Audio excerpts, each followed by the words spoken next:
Hey, and welcome to the Deep Dive. We're really glad you're here. Great to be diving in. And hey, we're always glad if you like and subscribe.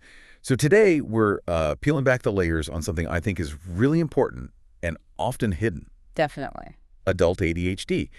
And specifically, how it shows up, differently in women. We're going to try and unpack why it gets missed so much. Yeah. And some of the surprising ways it presents itself and what it actually means for your brain. It's not just about focus. Right. Not at all. It runs much deeper. Yeah, it feels like this understanding could explain a lot for people, maybe a whole generation of women who felt like something was just fundamentally wrong, but couldn't pin it down. That's exactly it. So definitely stay with us until the end. We think you'll learn some really important things, maybe life-changing stuff for you or someone you know. It's such a critical conversation because undiagnosed ADHD, it's way more pervasive than most people think. Wow. And the impact, especially for women, for girls, it can be huge. Yeah. Affecting everything from just daily functioning to really serious mental health stuff. Okay. So understanding why it's been missed and how it actually looks in adults, that's really the first step. Getting the right support starts there. Okay, let's dive in then. The Yeah. big problem here is just the sheer number of women living with undiagnosed ADHD, often for decades, right? Decades, yeah, well into adulthood. I've heard that term, the lost generation of women, used sometimes. Mm-hmm. It fits, unfortunately. And for so many, the penny only drops later in life. Mm-hmm. Sometimes it's totally accidental, I read about someone diagnosed at 47 only because her son got diagnosed first. That's incredibly common. The child's diagnosis often prompts the parent's realization. And imagine that feeling. Mm-hmm.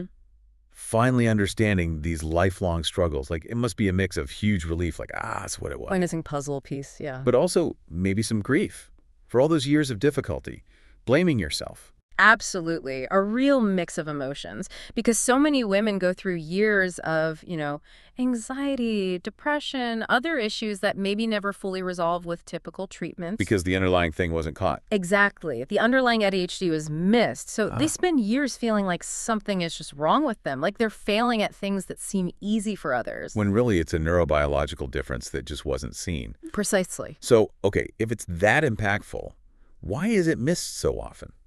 Especially in girls and women. Seems like it should be obvious. Well, this is where the history really matters. And frankly, it's a big part of the problem. Oh, so? When ADHD was first being researched, when the diagnostic criteria were being set up, the focus was almost entirely on young, hyperactive boys. Okay. The classic picture. The classic picture, exactly. So the lens they created, the way they defined it, just didn't really capture how ADHD tends to show up in girls, because it often looks very different. How different are we talking? Like subtle things or... No, pretty significant differences. Things that really affect how visible it is. You can kind of break it down into maybe 4 key areas. Okay. First, just the presentation. Boys are often the ones you notice right away, right? Visibly hyperactive, impulsive, kind of externalizing everything, wearing it on their sleeve. Right, bouncing off the walls, interrupting. Yeah, whereas girls, their symptoms are often much more internal. They might feel really restless inside, but manage to sit still. They're maybe daydreaming a lot, seem forgetful, disorganized. And crucially, they often turn those struggles inward. They become incredibly hard on themselves. So less obvious disruption, more like internal chaos and that constant voice saying, I should be doing better. That's a great way to put it. That internal experience is key. Second big difference is onset. Okay. Symptoms often pop up earlier in boys, maybe around age 7. But in girls, it tends to emerge a bit later, maybe closer to 12, sometimes even later than that. Which makes it easier to dismiss, maybe, it's just hormones, or she's just being a teenager. Exactly. It gets explained away as personality or a phase.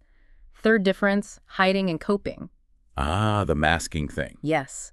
Boys might struggle more visibly with physical control or, outbursts. Girls, on the other hand, often become absolute masters at hiding their difficulties. Why? Well, there's often immense social pressure on girls to conform, to be seen as good, organized, put together. So they compensate. They work way harder than their peers just to keep up appearances, to hide what feels like a personal failing. Wow. So they're putting all this energy into just looking normal. That sounds exhausting. It is exhausting, and that leads to the fourth point, which is maybe the most impactful, the trajectory. How things develop over time. Yeah. For many boys, some of the more disruptive symptoms can actually lessen a bit as they mature, but for girls, because they're internalizing everything. Right. Seeing the disorganization, the forgetfulness, the emotional ups and downs, not as symptoms, but as proof that something is wrong with me. Those internal struggles tend to actually worsen over time. The self-blame just builds and builds, making life feel harder and harder. That makes so much sense now why it gets missed. Everyone's looking for the hyperactive boy, but they're not seeing that quiet internal battle, Yeah. the sheer effort just to keep afloat. Exactly. They're not equipped to look for it.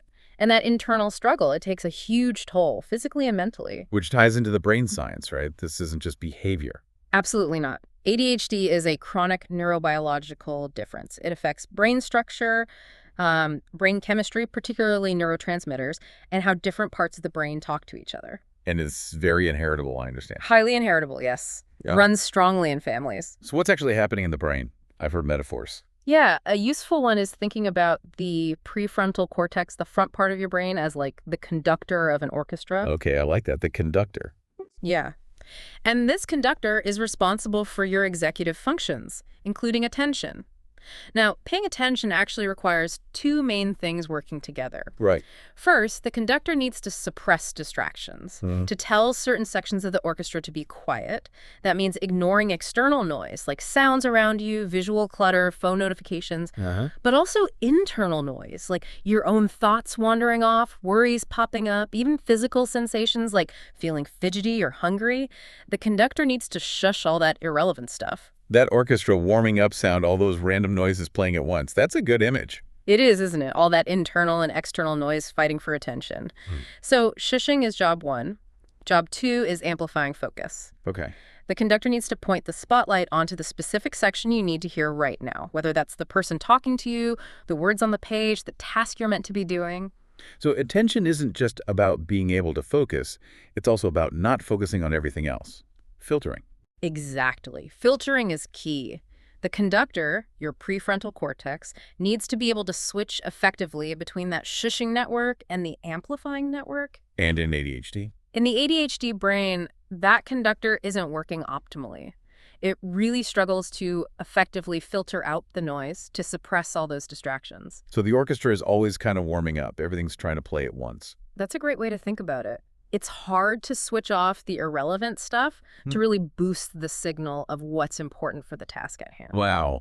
That sounds utterly exhausting. Like trying to have one conversation in a super loud, crowded party, but like all the time. It is. It takes immense mental fuel just trying to manage that constant input, which leads directly to mental fatigue, feeling drained. Makes sense. And it also means the default mode network, you know, the part of your brain active during mind-wandering, daydreaming, self-reflection can be really hard to switch off when you need to focus externally. And for women especially who tend to internalize, this can mean that inner voice, the self-criticism, becomes the kind of default setting that's always running and hard to ignore. I've also heard it described as almost a sleepy brain in that area, like not enough power. Yeah, that relates to the neurochemistry. Brain imaging suggests there can be less optimal blood flow and lower levels of key neurotransmitters, like dopamine and norepinephrine in the prefrontal cortex. The conductor's fuel and communication lines. Exactly. If they're low, the conductor struggles.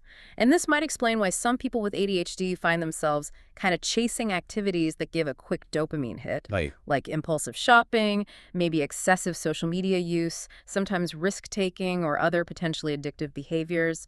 It might be a subconscious attempt to get that part of the brain the stimulation it's craving. Okay, that leads perfectly into some of the maybe surprising signs of adult ADHD. Things beyond just fidgeting or losing keys. Yes, exactly. Things that often get missed or just chalked up to personality flaws. Right. So what are some of these less obvious signs? Okay, let's run through maybe 6 common ones, especially thinking about that internal struggle piece. Okay. Number 1, hyperfocus. This sounds weird, right?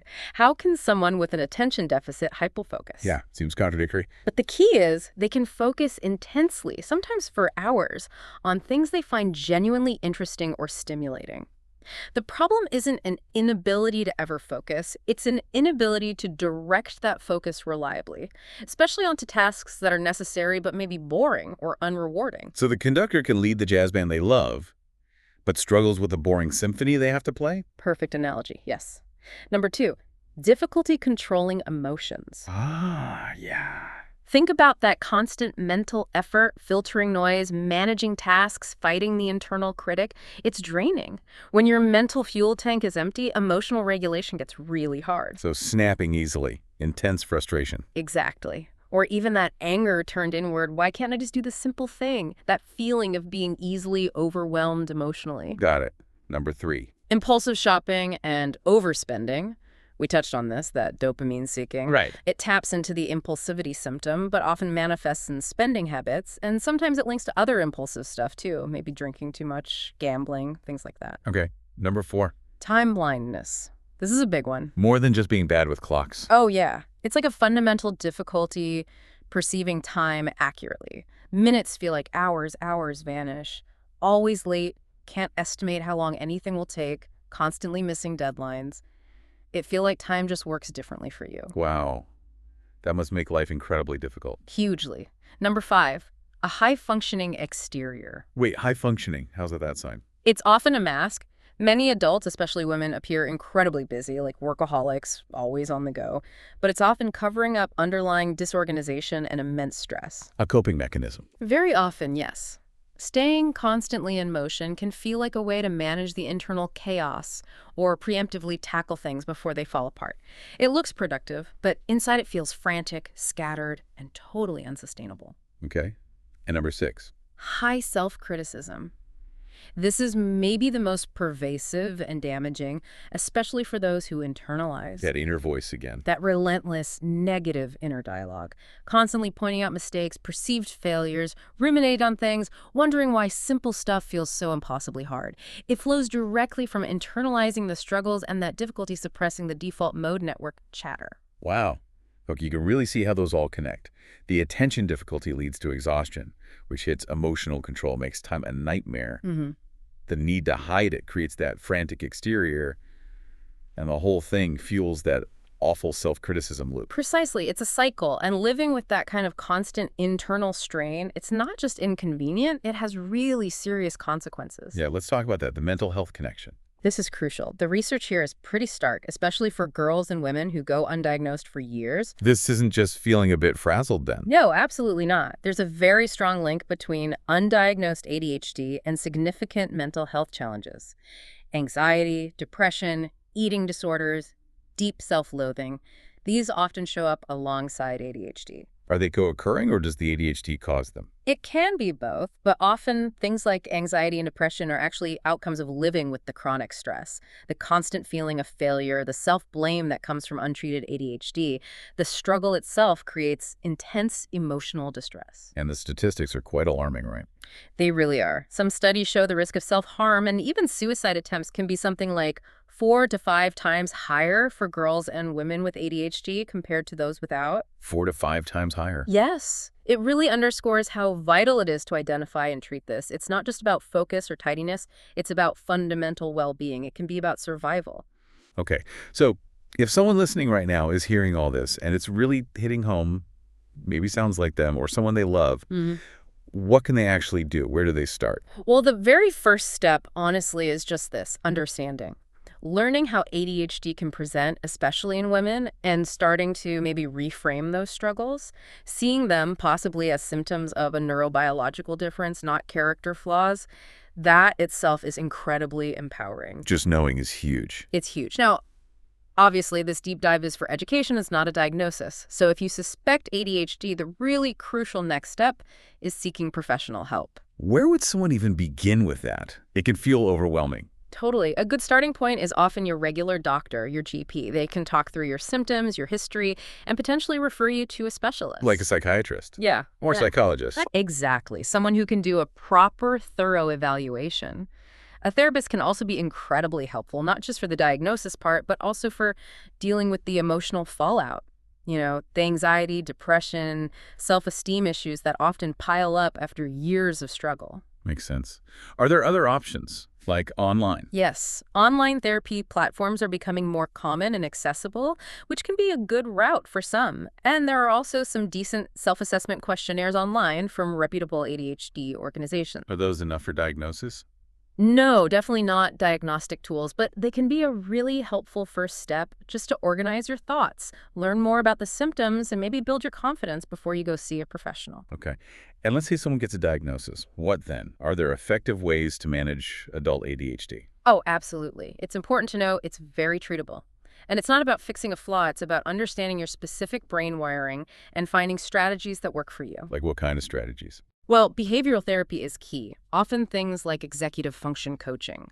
This helps you build concrete skills and systems. Examples. Things like breaking down big projects, using visual planners or specific reminder apps, developing routines to combat that time blindness or disorganization, strategies for initiating tasks you find difficult. Real practical stuff. Okay. And what about medication? Medication can be highly effective for many people. Both stimulant and non-stimulant options exist. They work on those neurotransmitter levels we talked about. Helping the conductor? Exactly. Helping regulate attention, impulse control, sometimes emotional regulation too. Some people also explore things like natural supplements, caffeine is a common one, or specific lifestyle adjustments. It's usually about finding the right combination of things. Personalized approach. Very much so. And it's also really important to remember what you touched on earlier. ADHD isn't only about challenges. Right, the strengths. Yes. Many people with ADHD have incredible strengths, often highly creative, great at divergent thinking, excellent problem solvers, sometimes more willing to take risks. Which can be great for entrepreneurs, right? Absolutely. They often thrive in dynamic, fast-paced environments or roles where they can really dive deep and hyper-focus on their interests. Understanding your ADHD means you can manage the challenges while actually leveraging those unique strengths. And you mentioned earlier, catching it earlier helps. Yes, the research is pretty clear. Kids who get diagnosed and treated earlier tend to have much better long-term outcomes. So it's worth addressing at any age. Absolutely. Addressing it whenever it's identified can help mitigate those negative trajectories, especially the mental health impact that can really build up over time if it's left unmanaged. Okay, so we've covered a lot. Those surprising signs in adults, especially women, why it gets missed, the brain science, that conductor, and the noisy orchestra, the really serious mental health links, and importantly, some concrete steps people can explore. Understanding first, then seeking professional help. Yeah. And maybe that leaves a final thought, a question for you, the listener, to kind of sit with after hearing all this. Okay. How might understanding your own unique neurobiology, your specific orchestra, its challenges and its strengths, how might that change the way you look back at past struggles? And maybe, more importantly, how might it shape your path forward with, perhaps, more self-compassion and more effective tools? That is a powerful thought. Definitely something to mull over. Well, this deep dive was made by our YouTube channel, The Psychology Hour. Thanks for joining us. We really hope this conversation shed some light for you. If you found it helpful, we are so glad if you like and subscribe us. And please do share it with anyone else you think might benefit. This is the kind of information that can genuinely change someone's life. It really can. Thanks again for tuning in. We can't wait to dive deep with you again soon. And yeah, we're always glad if you like and subscribe.